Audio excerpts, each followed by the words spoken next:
Good morning, everybody. Welcome to today's devotion for June 25th. Today's devotion is titled Credit Where Due. The Bible reading is from Daniel chapter 2, verses 1 to 5 and 13 to 19. In the second year of his reign, Nebuchadnezzar had dreams. His mind was troubled and he could not sleep.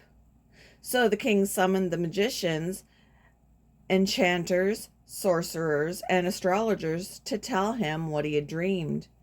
When they came in and stood before the king, he said to them, "I have had a dream that troubles me, and I want to know what it means." Then the astrologers answered the king, "May the king live forever. Tell your servants the dream, and we will interpret it." The king replied to the astrologers, "This is what I have firmly decided. If you do not tell me what my dream was and interpret it, I will have you cut into pieces and your houses turned into piles of rubble." So the decree was issued to put the wise men to death, and men were sent to look for Daniel and his friends to put them to death.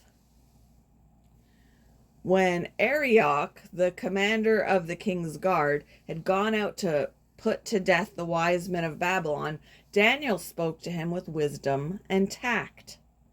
He asked the king's officer, "Why did the king issue such a harsh decree?" Arioch then explained the matter to Daniel. At this, Daniel went in to the king and asked for time so that he might interpret the dream for him.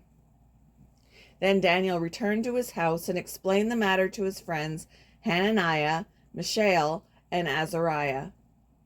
He urged them to plead for mercy from the God of heaven concerning this mystery, so that he and his friends might not be executed with the rest of the wise men of Babylon. During the night, the mystery was revealed to Daniel in a vision. Then Daniel praised the God of heaven.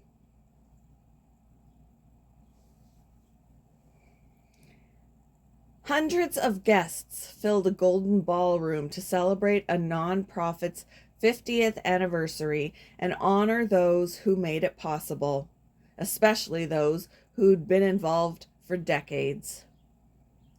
A founding member shared with gratitude how, despite thousands of volunteer hours and millions of dollars in grants, they would not have succeeded without God. He repeated that the organization had blossomed not because of human effort, although there was plenty of that too, but because God had provided for them. Daniel understood the importance of ascribing good gifts to God. When King Nebuchadnezzar received a dream of the future, he called for all the wise men of Babylon to retell his dream and then interpret it. Dismayed, they protested that no one on earth could do what the king asked. It would require a supernatural power. Daniel agreed. No wise man, enchanter, magician, or diviner can explain to the king the mystery he has asked about, but there is a God in heaven who reveals mysteries. In faith, he asked God to reveal the dream to him. When his prayer was answered, Daniel was humble and quick to attribute the interpretation not to his own wisdom, but to his great God. It's right to celebrate accomplishments, but at the same time, we should give glory to God.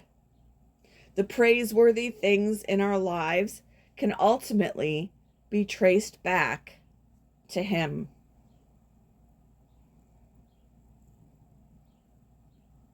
Where have you noticed God's provision lately? Why is it sometimes hard to acknowledge Him?